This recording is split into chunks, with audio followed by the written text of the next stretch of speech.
ambao wanatekwa katika mataifa ya bara la Afrika, hasa East Africa. East Africa imekuwa na kamchezo fulani, watu wanatekwa, wanapotea tu namna hiyo. Why? Why? Mbona? Ndio swali ambalo tunajiuliza sasa hivi asubuhi namna hii. Jamani, nchi za Afrika Mashariki za Kenya, Uganda na Tanzania zimeendelea kushuhudia ongezeko la visa vya wakosoaji wa serikali kutekwa na kupotezwa. Hivi karibuni wanaharakati wawili kutoka nchini Kenya, Bobby Njagi na Nicholas Oyo, walitekwa zaidi ya mwezi mmoja uliopita nchini Uganda baada ya kuhudhuria kampeni ya uchaguzi wa Bobi Wine. Waliachiwa baada ya shinikizo la watetezi wa haki za binadamu. Nani atakomesha utekaji nyara? Ndio swali ambalo tunajiuliza asubuhi namna hii.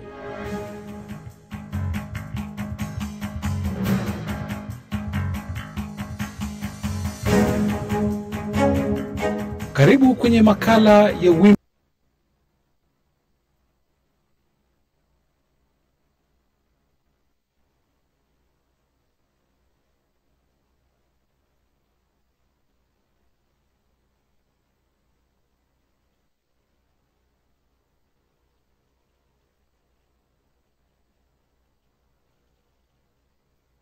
la siasa. Nchi za Afrika Mashariki za Kenya, Uganda na Tanzania zimeendelea kushuhudia ongezeko la visa vya wakosoaji wa serikali wakitekwa na kupotezwa. Wanaharakati wawili kutoka nchini Kenya, Bob Njagi na Nicholas Oyo, walitekwa zaidi ya mwezi mmoja uliopita nchini Uganda baada ya kuhudhuria kampeni za uchaguzi wa Bobi Wine. Baada ya shinikizo, waliachiwa huru baada ya siku 38, ambapo Rais wa Uganda Yoweri Museveni alikiri kwamba wanaharakati hao walishikiliwa na akawaita wataalam wa vurugu. Nchini Tanzania, kuelekea uchaguzi wa Oktoba 29, wimbi la utekaji pia lilishamiri. Humphrey Polepole, aliyekuwa balozi wa Tanzania nchini Cuba na mkosoaji wa serikali ya Rais Samia Suluhu Hassan, pia alitekwa na watu wasiojulikana na mpaka sasa hajulikani alipo. Nchini Kenya, kwa mujibu wa tume ya kutetea haki za binadamu, baada ya maandamano ya vijana wa Gen Z mwezi Juni mwaka 2024, zaidi ya watu 80 walitekwa. Kwa nini visa vya utekaji vinaendelea kuongezeka katika nchi za Afrika Mashariki, na hii inamaanisha nini? Mimi ni Victor Abuso, na kwa njia ya simu kutoka jijini Mombasa nchini Kenya naungana naye Francis Auma. Yeye ni kutoka shirika la kutetea haki za binadamu la Muhuri. Karibu sana bwana Francis Auma kwenye wimbi la siasa. Asante sana. Lakini kutoka Tanzania, wakili Fulgence Masawe, mkurugenzi wa utetezi na mageuzi kutoka kituo cha sheria na haki za binadamu. Karibu sana kwenye wimbi la siasa. Asante sana.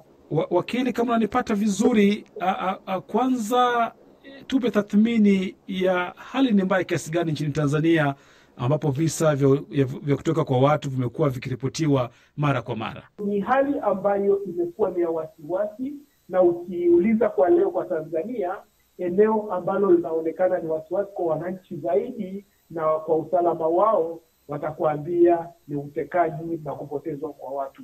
Kwa hiyo ni matukio ambayo yameumiza. Kwa mfano, tukio la Ali Kibao aliyetekwa mchana kabisa akiwa kwenye basi eneo maarufu naitwa Segeta. Alishushwa kwenye basi watu wakiwa wanaona, na alitoweka na alipatikana akiwa ameuliwa na mwili wake umeharibiwa. Kwa hiyo ni matukio ambayo yamekuwa yanafanyika, na mpaka la karibuni la Polepole na wengine yamekuwa ni matukio ambayo yanaumiza sana mioyo ya watu na yanatia watu wasiwasi sana. Na kwa bahati mbaya, serikali haijawahi kuja hadharani na kuzungumza na kusema ni nini chanzo, nani anahusika. Tusikie hali iko vipi nchini Kenya. Francis Auma, karibu sana ukiwa hapo Mombasa.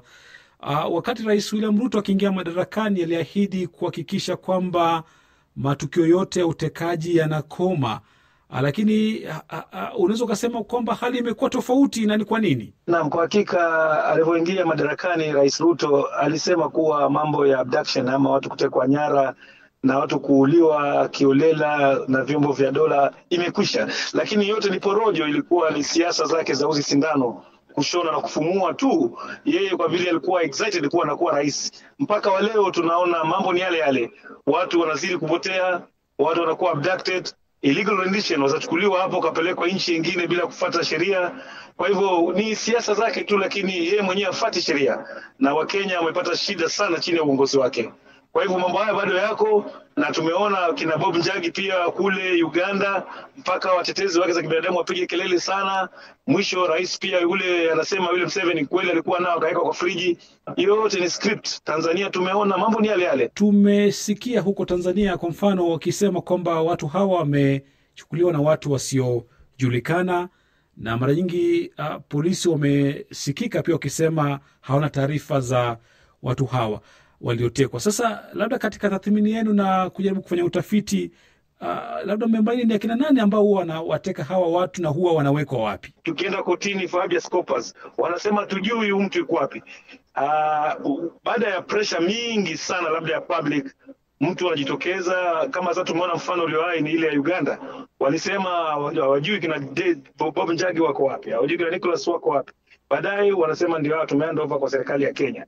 Ndio script ambayo inatumika Tanzania. Na mwakili Masawe, ulikuwa unataka kulisemea hilo, karibu. Ndio, ni kwamba tatizo tulilokuwa nalo ni kwamba mifumo imekuwa sio mifumo ya uwajibikaji. Tunaamini kwamba kwa mfano mahakama ingesimama kwenye nafasi yake, bunge lingesimama kwenye nafasi yake, huenda hizi hoja zingeletwa kwa mbele ya vyombo hivi na kuzijadili na kuzichambua kwa kina na kuiwajibisha serikali, kwa sababu jukumu la usalama wa raia, iwe waliotekwa wametoka na serikali au hawajatoka na serikali, kutoka na watu wa kawaida ni wahalifu, jukumu la ulinzi na usalama bado linanyosha kidole serikali. Kwa hiyo mara nyingi serikali imekuwa inajitenga na matukio, japo wakati mwingine wanakuja kupatikana baada ya hapo inasemekana kwamba kwa namna moja au nyingine serikali walihusika.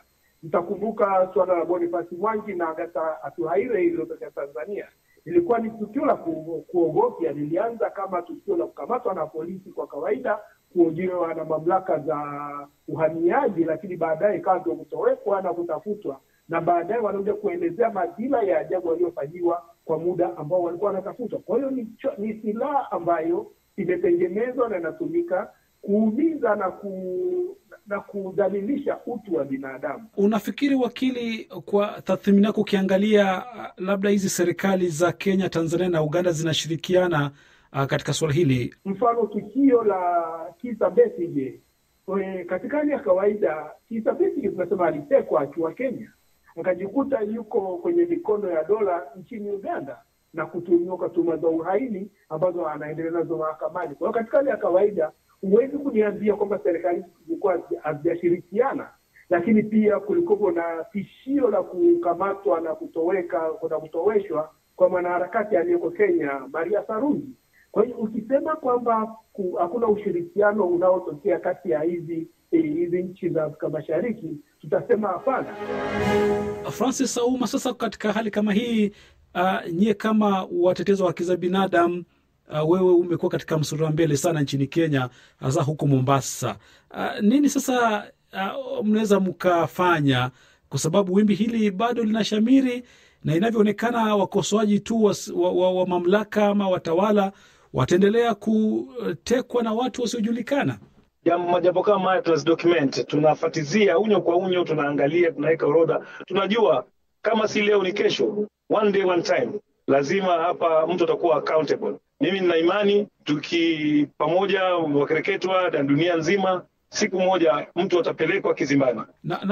Na tukikaribia kufika tamati, kwa sababu muda wetu umekwenda sana, wakili Masawe, sasa hali hii ikiendelea kwenye hizi nchi za Afrika Mashariki, itaathiri vipi uwajibikaji wa viongozi?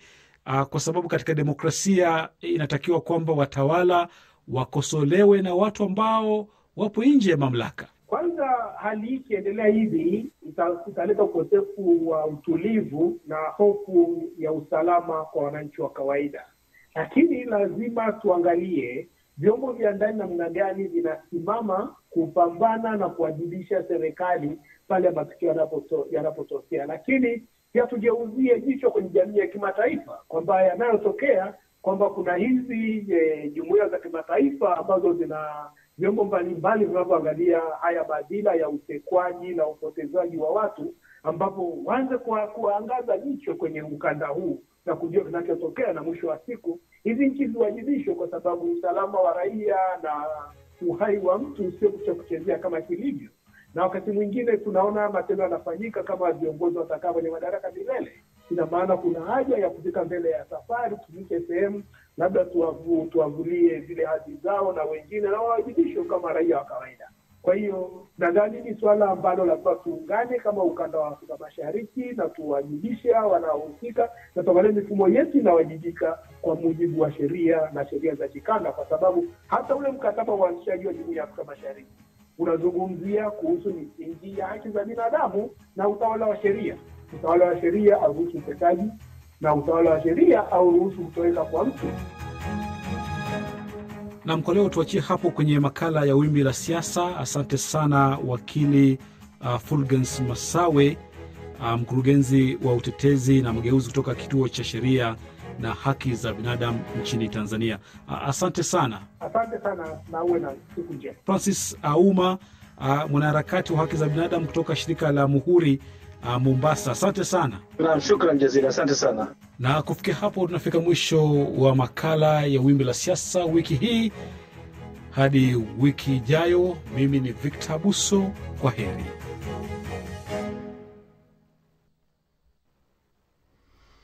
Haya, asante sana Victor Abuso. Navyozidi kusonga mbele msikilizaji, wakati huu basi najaribu kuangalia leo Tanzania watakuwa na wabunge wale watakuwa na idhinisha ama kupitisha lile jina ambalo rais atakuwa amewapatia la waziri mkuu wa taifa hilo, na najaribu kuangalia kwenye historia kwamba Frederick Sumaye mwaka 1965 hadi mwaka 2005 akiwa waziri mkuu wa taifa hilo la Tanzania, Edward Lowassa mwaka 2005 hadi 8, vile vile pale vile 2008 hadi 15 Mizengo Pinda akawa ndiye waziri mkuu wa taifa hilo. Alafu akaja Kassim Majaliwa amepiga pale mkubwa miaka yake 10 pale akiwa waziri mkuu wa taifa hilo. Sasa hivi leo ndio anachagua waziri mkuu mpya. Majina yameweza kujitokeza pale, wamezungumzia wengi wale wataalamu, wamesema wanajaribu kupigia upato majina matatu pale, ambapo ya Makonda ambaye ni mbunge wa Arusha mjini pale hivi, vile vile Atulia Ackson ambaye alikuwa ni speaker, na Biteko Dr. Biteko, ambao namna hiyo majina ambayo yamejaribu kuja katika meza, na ndio hali ambayo inajitokeza msikizaji. Yatakuwa nafuatilia yatakayokuwa najiri pale Tanzania kwenye uchaguzi huu, ama katika hatua ya kuidhinisha jina lile ambalo limependekezwa na rais wa taifa hilo. Ndio mambo ambayo tutakuwa nafuatilia.